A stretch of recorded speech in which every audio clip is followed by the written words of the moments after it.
Hey, what's going on, everybody? Good afternoon, and welcome to the seventh edition of Port Richmond when we were kids. I've interviewed already six people, and I already had some people, including a good friend of mine that I went to grade school with, Ricky Eckert, says to me, "Hey, John, when someone get a chance to ask you questions?" So I don't know. Well, Rick, although he offered, um, everybody's work schedule is crazy, so what the heck, I figured I'd jump on here myself. So excuse me from time to time if I look at my phone and uh, read the questions that I would have asked anybody else that participated. So, I just want to start off by saying I'm sure we can all agree that growing up in Port Richmond, from Richmond Street to Aramingo, or even, interviewing Angie yesterday, all the way up to Weichel Street, from Somerset Street up to Allegheny, or even if you want to go from Sion Playground up to Monkevich Playground, everybody's paths crossed somewhere. And I do firmly believe that if somebody took the time and seriously wanted to do a movie about growing up in Port Richmond, it could be easily accomplished because there's so many different amazing stories that each person has and has yet to be told. So I'm here now going to share with you my stories about growing up in Port Richmond.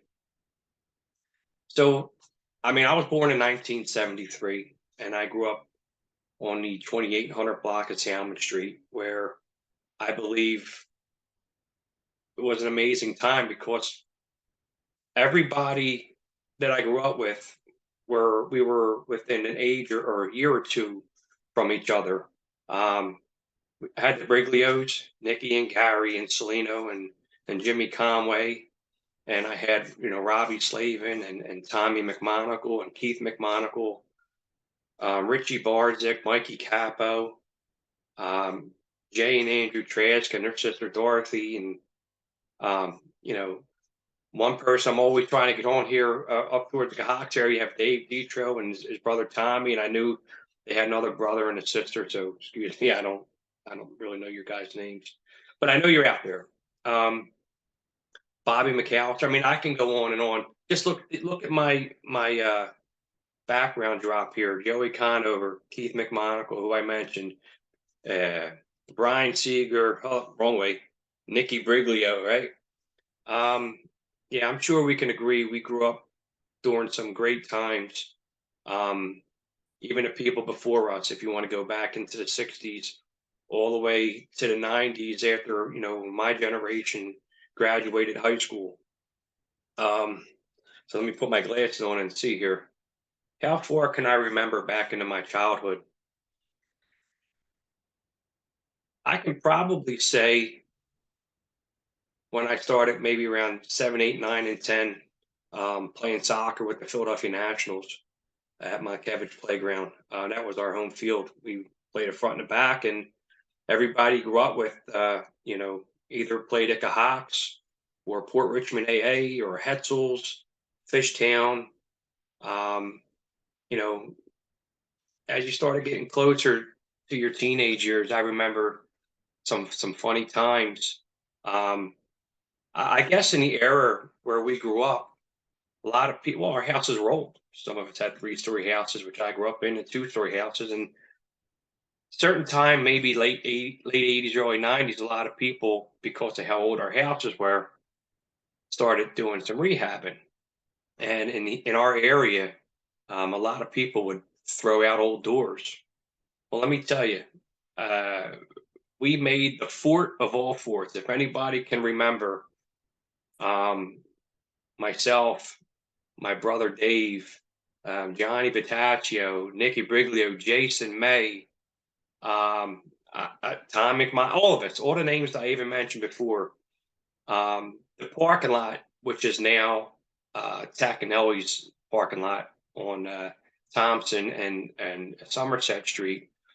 Let me tell you, I think we made one of the most indestructible forts known to. It even had a lock on it. If we could have probably ran electric to this thing, I'm pretty sure we probably would have. Um, I remember. It was. it was like almost like a maze. And I remember the one area when, as we started getting older and hooking up with girls, we had the one area where I think we even had a curtain there. We called it the love room. So whoever was dating at that time, you had a girlfriend, you brought them to our fort. Um, we had a lot of good times in that fort, and I don't want to say the wrong things, but one of the funniest times I remember, we actually had to move our fort for some reason from the one corner of Thompson and Somerset to the opposite corner of Thompson and Somerset, which is now fenced in yard. I remember we were over there, and if anybody remembers, and again, I'm trying to be politically correct, and I don't want to offend anybody, but there was a guy who was kind of slow in the neighborhood, and his name was Tommy. And I remember being inside the fort the one time, and they must have been messing with him or something because I remember Jason May come. He kind of like dove into the fort and he tried shutting the door, and he's like, "Yo, Tommy's coming in. Tommy's coming in." And he did. He got in. I guess he ripped the front door open and he got inside, and it was like me and Jason May were like kind of like trapped inside the fort. And I wound up getting out. I don't know how the hell I got out, but all you hear was Jason inside the fort screaming. He managed to get out, and Tommy was strong. I mean, he was strong, and he was lifting the fort up and down, and I mean, we were a bunch of wise ass kids growing up. Um, and again, I think that was the start of our early teenage years, and you know, we did a lot of crazy stuff. Um, I mentioned some of my questions being about Halloween, and Halloween, for mischief night into Halloween was crazy. I mean, mischief night, like you set up in the teens, and you would just go from Carroll School to Stokely Playground to Cahock's, and somewhere even in between there, even the library park. I mean, it was just like a huge battle between everybody, and I don't ever recall. We didn't do it the stuff that they do today and damaging property and stuff like that. It was just mainly we would just go after each other, and um, Halloween was huge. I mean, I remember you have to go home and empty your bag just to go back out, and the neighbors on your block within a block or two radius of each other. I mean, everybody knew you, so you got a little bit of extra candy. Christmas was always good. My house at Christmas. A lot of my family lived in Bridesburg. A lot of them lived in New Jersey as well. And I'm sure everybody who knew me, and again, I grew up, you're watching this and you're like, yeah, he looks familiar, but I'm not sure. I grew up with the nickname of Poker, thanks to Kevin Kelly. And yeah, everybody knew my grandfather, who we called Josh. And I lived with him, my entire life, my young life, I should say. And my family would always come to our house to visit my grandfather, my aunts and uncles, their dad, and you know, it was a great time because that's when you got your money. Your aunts and uncles would give you $5 or $10. $5 was a lot back then. And then Easter. I remember my mom would always take us up on the avenue to Edco's, Kensington Ave, and get our Easter outfits. And if you remember the Carroll schoolyard, how it used to be on the Salmon Street side, you had a set of steps there with a railing in the middle. And I always remembered the parents, Richie Barzik and Alex and his sister, and Mikey Capo. I remember our parents used to get us all on the steps there and always take pictures and whatnot. So yeah, they were, and I know we have some of the pictures somewhere. So I think Mikey Capo has them. So Mike, if you watch this video, try to dig them up. We got plenty of or pictures we need to throw up on this Port Richmond page.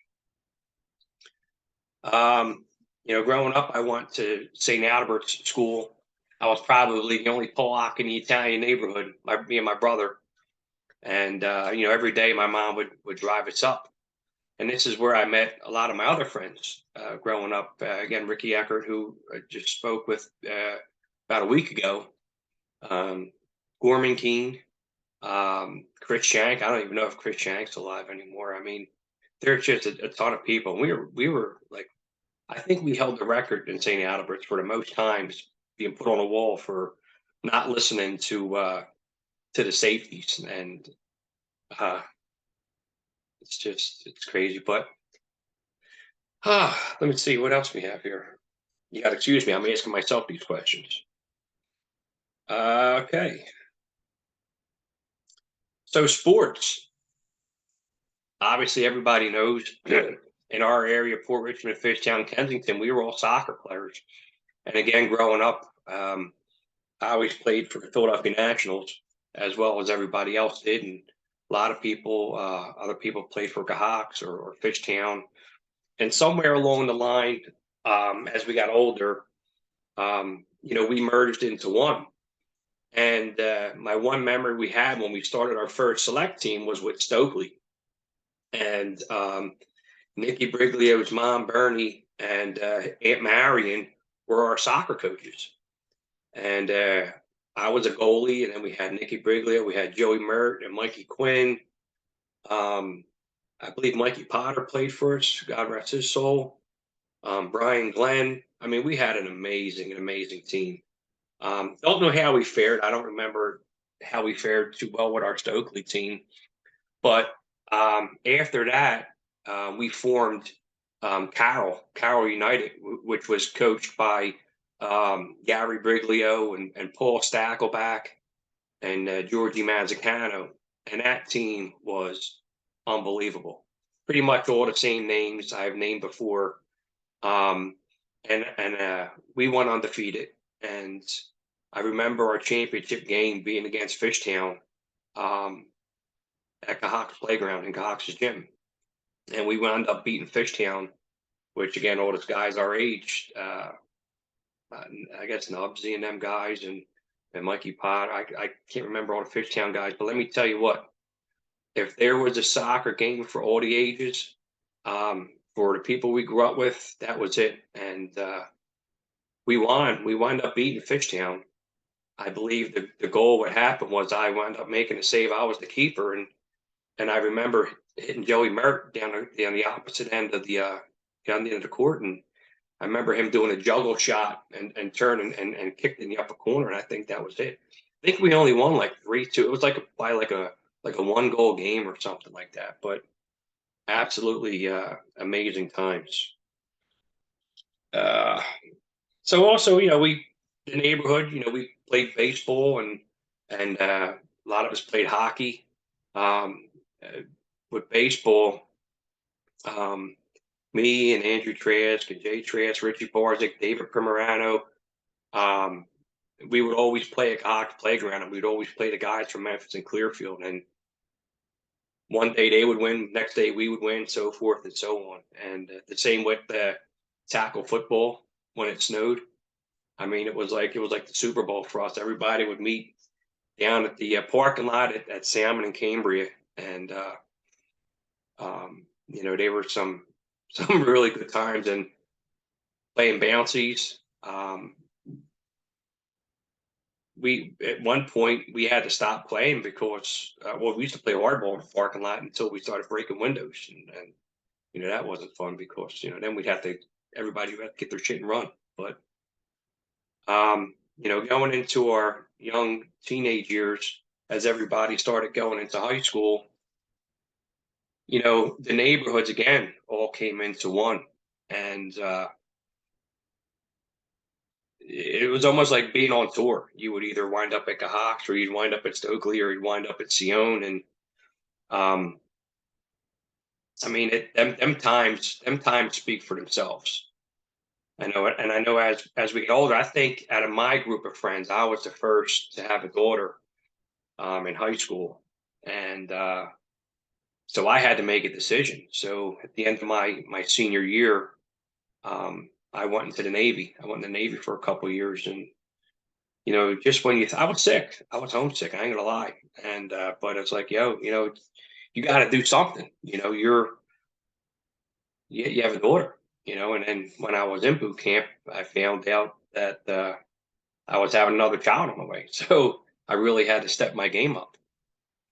But when I came home from the service, everybody was older, everybody was grown, and although it was only 2 years, that was the age where we were able to start going out to bars legally, and Somerset was a main hangout, and that was some really good times in Somersets, and then you had the Playground Saloon. I forget who ran the Playground Saloons. I can't remember. So Port Richmond went through a really big transition at that time, although music started making its loop, because I remember in our early 20s, like disco for some reason was like a really big thing going on. And it was just a good time. I mean, like, again, I mean, growing up in Port Richmond, again, everybody's paths crossed at some time or another. And I know I'm going to miss a lot of stuff I want to talk about. So let's see what we got going on here. Um, so I remember the weekends I post some of these questions on the Facebook group. So I remember coming home from school Friday nights, or hello Friday nights, Friday afternoon, coming home from school, and I think about 4 or 5 o'clock, he would start calling everybody, and the main people I hung out with a lot on the weekends was Robbie Slavin. It would be me, Robbie Slavin, and Richie Barzak, and that was our crew. Like, we would go buy a bubble, or we buy ponies or whatever. And I remember the one time my parents went down the shore, and we were just hanging out at my house, and I think some people came underneath I-95, which we called the back a lot back in the days, and found out that nobody was home at my house. Well, Jesus Christ, my house, it wound up being a huge party. Tommy Detro took a shit in my my mom's bed after my cousin came and my aunt came and kicked everybody out. I'm going through my house was like totally trashed. Again, Tommy Detro shit in my mom's bedroom. I found it. It was just an utter mess. Um,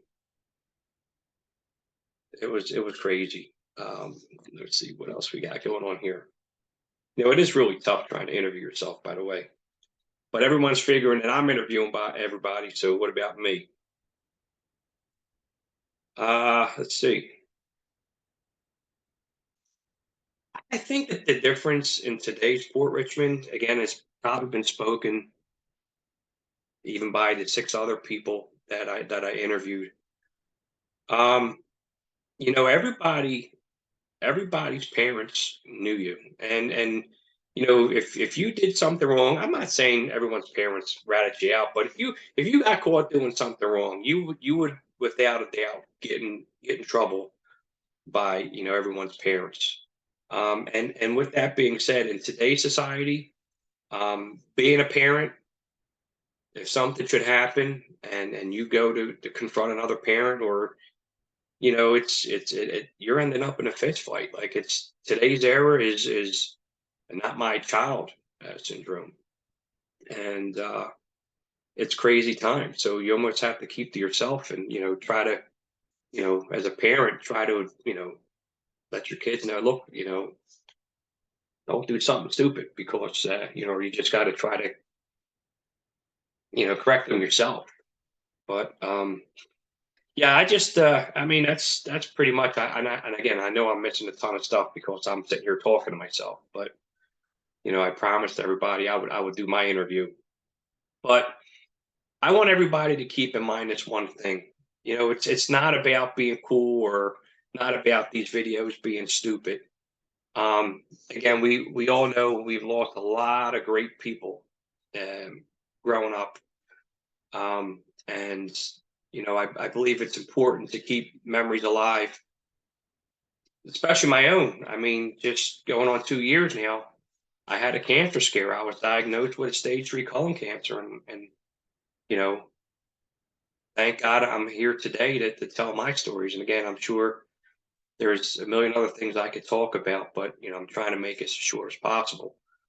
But there are some guys that I mentioned in other interviews, I should say, that I want you guys to come on, man. I mean, there's some real funny stories out there, great stories that should be told and heard, and um, so hit me up on Facebook, inbox me. Some of you guys have my phone number. Um, let's get these interviews in. Um, yeah, I mean, before they're all gone, I mean, we're the next in line, guys. We're 50 and 60 years old.